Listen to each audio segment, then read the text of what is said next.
Bonsoir à tous, bienvenue sur D8. Je suis ravie de vous retrouver pour une nouvelle édition de Voyage au bout de la nuit. Alors cette nuit, ce soir, c'est avec Alexandre Dumas que nous allons partir en vadrouille, puisqu'en effet, je vais avoir le plaisir de poursuivre la lecture de La Reine Margot. Nous en sommes au chapitre 6. Nous avons donc laissé nos deux protagonistes, Coconas et La Mole, devant une omelette à l'auberge de la Belle Étoile. Nous allons donc les retrouver donc rue de l'Arbre Sec. Chapitre 6, à la dette payée. Maintenant, si le lecteur est curieux de savoir pourquoi M. de La Mole n'avait pas été reçu par le roi de Navarre, pourquoi M. de Coconas n'avait pas pu voir M. de Guise, et enfin, pourquoi tous deux, au lieu de souper au Louvre avec des faisans, des perdrix et du chevreuil, souper à l'hôtel de la Belle Étoile avec une omelette au lard, il faut qu'il ait la complaisance de rentrer avec nous au vieux palais des rois et de suivre la reine Marguerite de Navarre, que La Mole avait perdue de vue à l'entrée de la grande galerie. Tandis que Marguerite descendait cet escalier, le duc Henri de Guise, qu'elle n'avait pas revu depuis la nuit de ses noces, était dans le cabinet du roi. À cet escalier que descendait Marguerite, il y avait une issue. À ce cabinet, où était M. de Guise, il y avait une porte. Or, cette porte et cette issue conduisaient toutes deux à un corridor, lequel corridor conduisait lui-même aux appartements de la reine-mère Catherine de Médicis.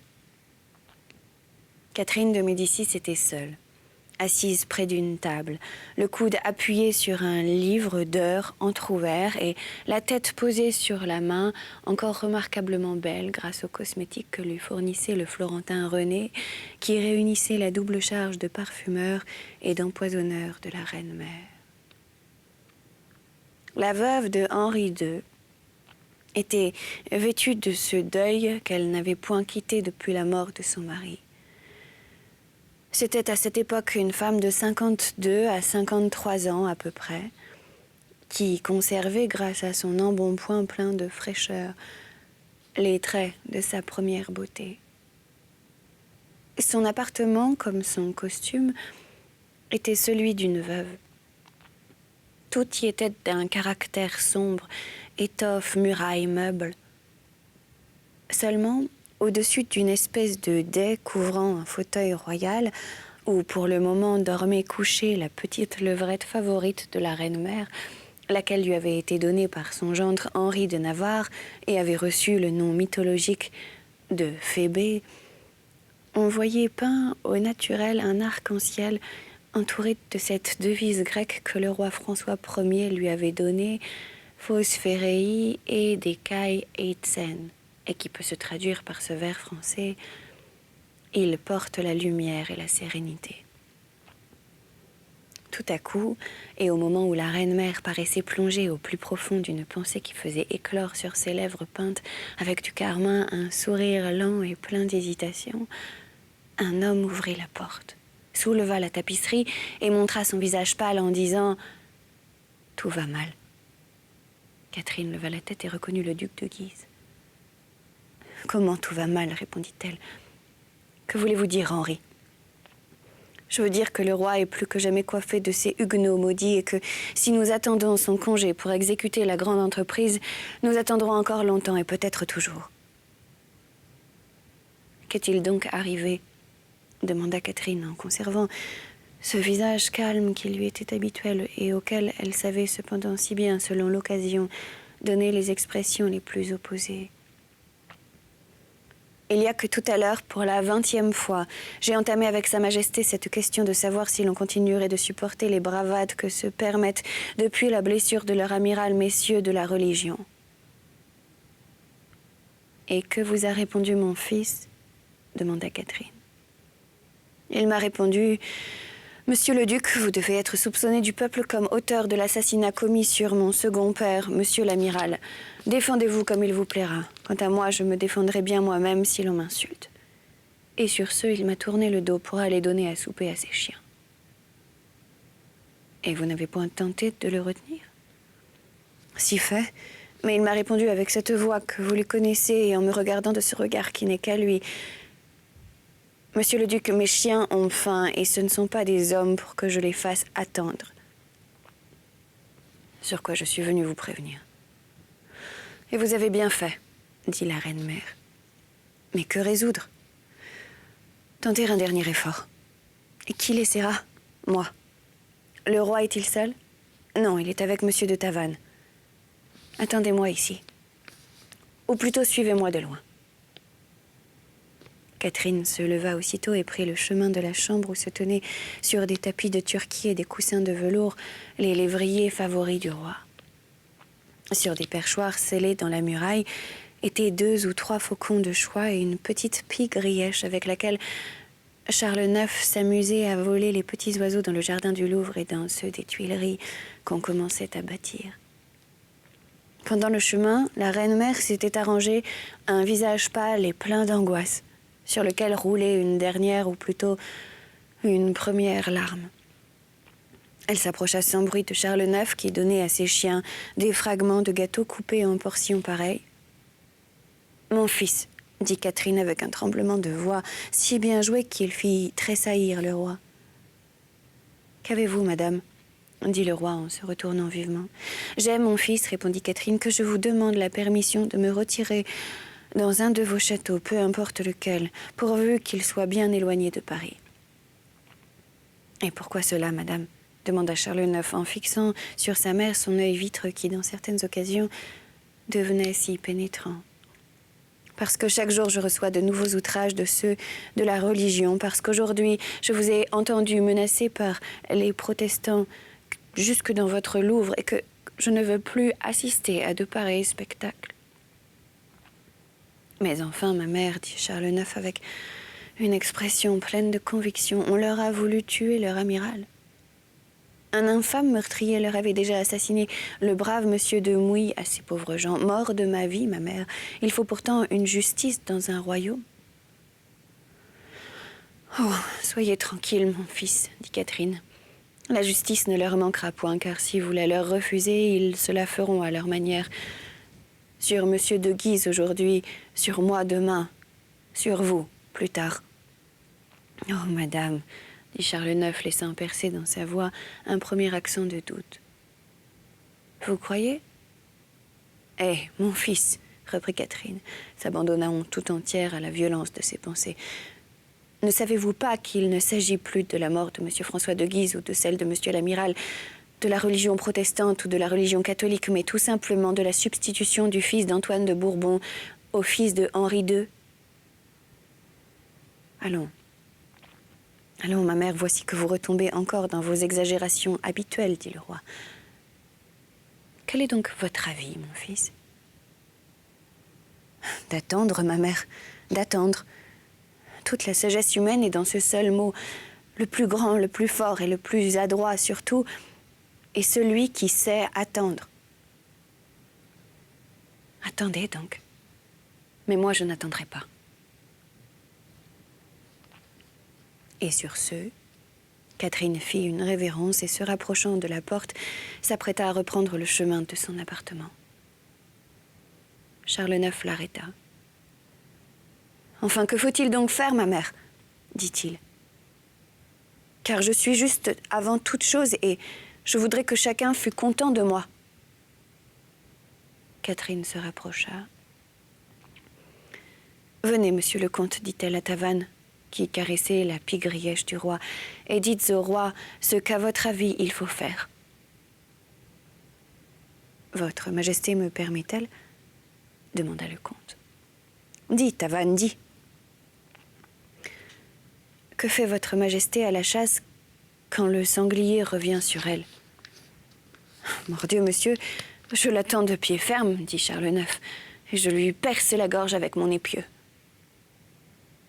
Uniquement pour l'empêcher de vous nuire, ajouta Catherine. »« Et pour m'amuser, dit le roi avec un soupir qui indiquait le courage poussé jusqu'à la férocité. »« Mais je ne m'amuserai pas à tuer mes sujets, car enfin, les Huguenots sont mes sujets aussi bien que les catholiques. »« Alors, sire, dit Catherine, Vos sujets, les Huguenots, feront comme le sanglier à qui on ne met pas un épieu dans la gorge. Ils découdront votre trône. Vous croyez, madame, dit le roi d'un air qui indiquait qu'il n'ajoutait pas grande foi aux prédictions de sa mère.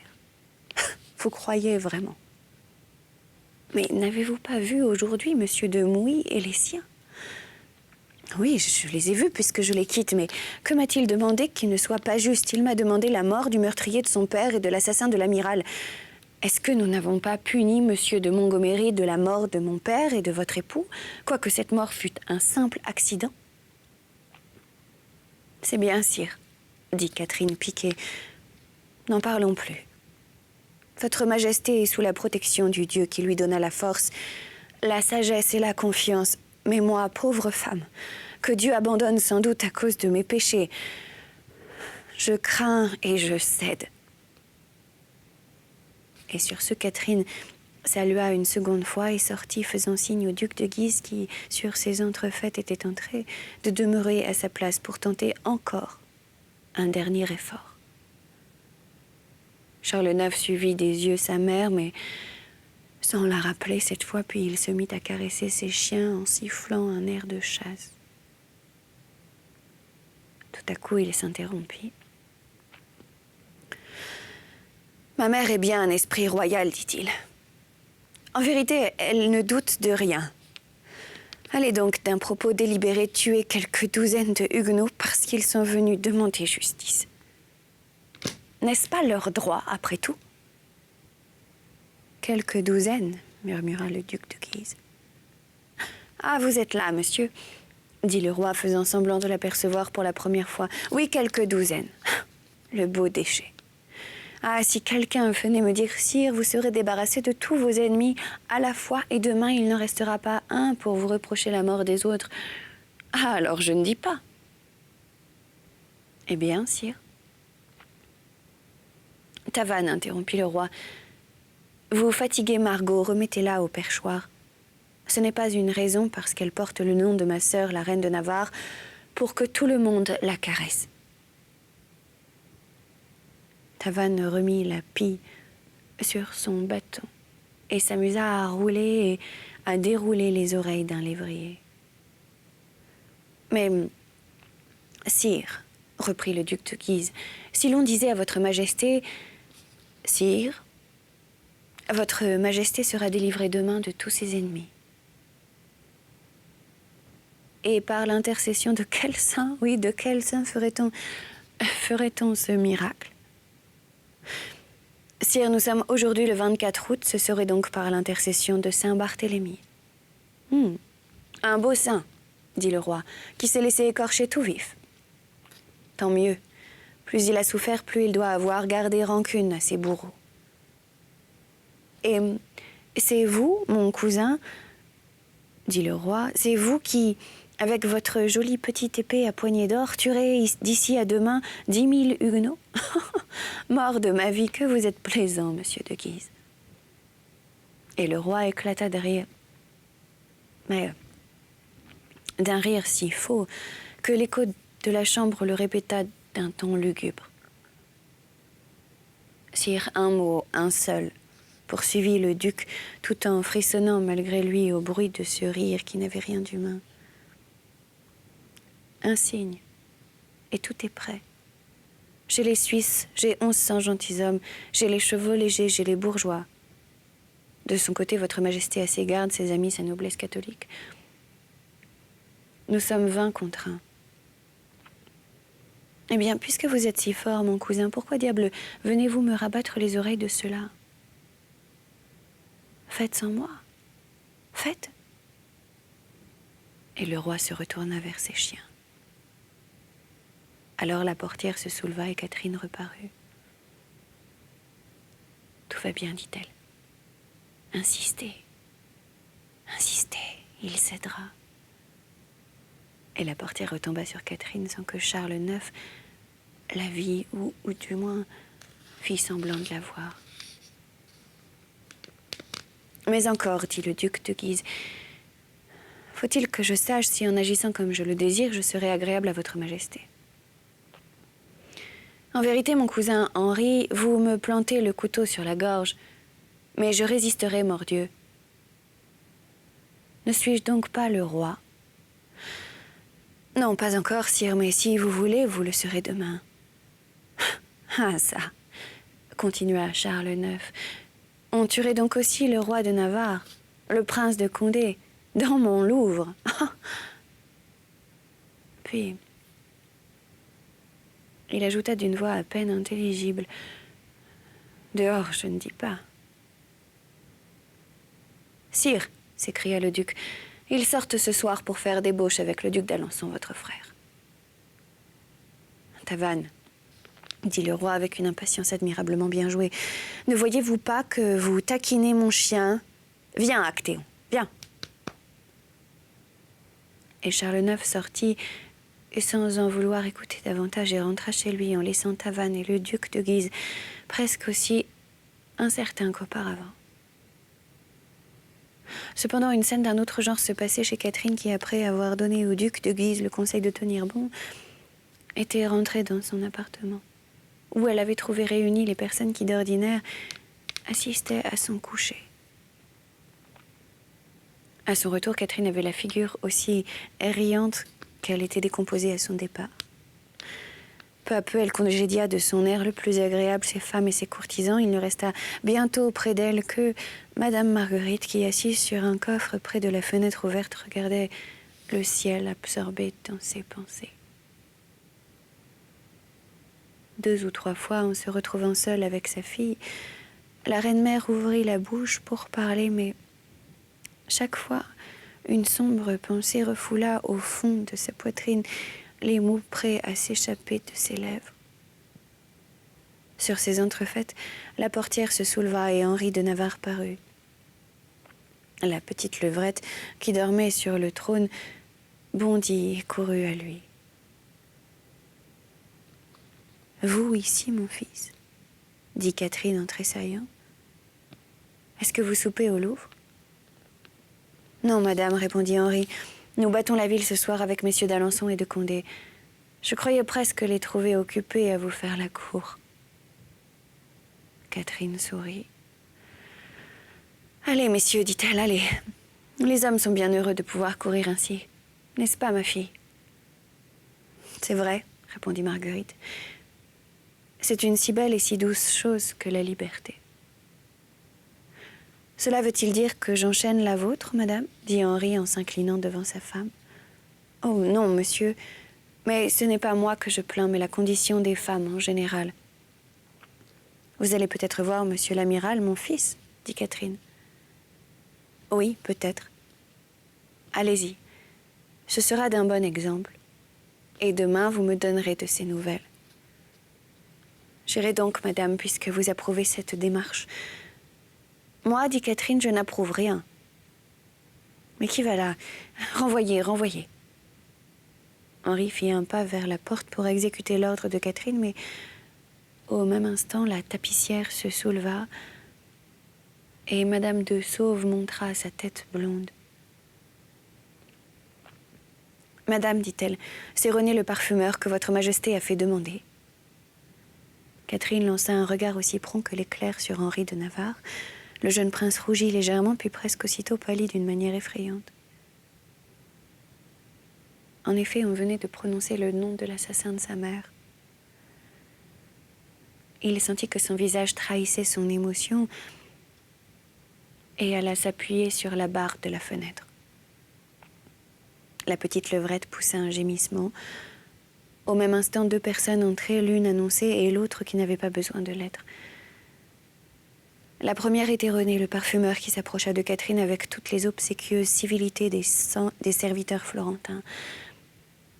Il tenait une boîte qu'il ouvrit et dont on vit tous les compartiments remplis de poudres et de flacons. La seconde était Madame de Lorraine, sœur aînée de Marguerite. Elle entra par une petite porte dérobée qui donnait dans le cabinet du roi et toute pâle et toute tremblante, espérant n'être point aperçue de Catherine qui examinait avec Madame de Sauve le contenu de la boîte apportée par René, elle alla s'asseoir à côté de Marguerite, près de laquelle le roi de Navarre se tenait debout. la main sur le front, comme un homme qui cherche à se remettre d'un éblouissement. En ce moment, Catherine se retourna. « Ma fille, dit-elle à Marguerite, vous pouvez vous retirer chez vous.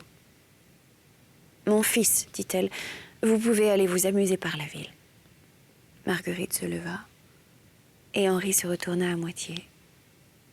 Madame de Lorraine saisit la main de Marguerite. « Ma sœur, lui dit-elle tout bas et avec volubilité, au nom de Monsieur de Guise, qui vous sauve comme vous l'avez sauvé, ne sortez pas d'ici, n'allez pas chez vous. »« Hein, que dites-vous, Claude ?» demanda Catherine en se retournant. « Rien, ma mère. Vous avez parlé tout bas à Marguerite. Pour lui souhaiter le bonsoir seulement, madame, et pour lui dire 1000 choses de la part de la duchesse de Nevers. »« Et où est-elle, cette belle duchesse ?»« Près de son beau-frère, Monsieur de Guise. » Catherine regarda les deux femmes de son œil soupçonneux et, fronçant le sourcil, « Venez ça, Claude, » dit la reine-mère. Claude obéit, Catherine lui saisit la main.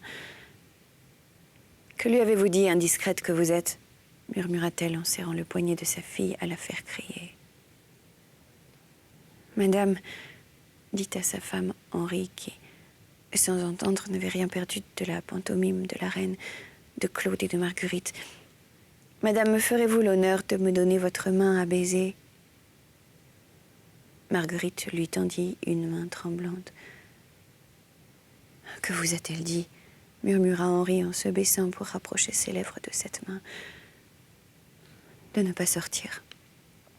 Au nom du ciel, ne sortez pas non plus. » Ce ne fut qu'un éclair, mais à la lueur de cet éclair, si rapide qu'elle fut, Henri devina tout un complot. « Ce n'est pas le tout, dit Marguerite.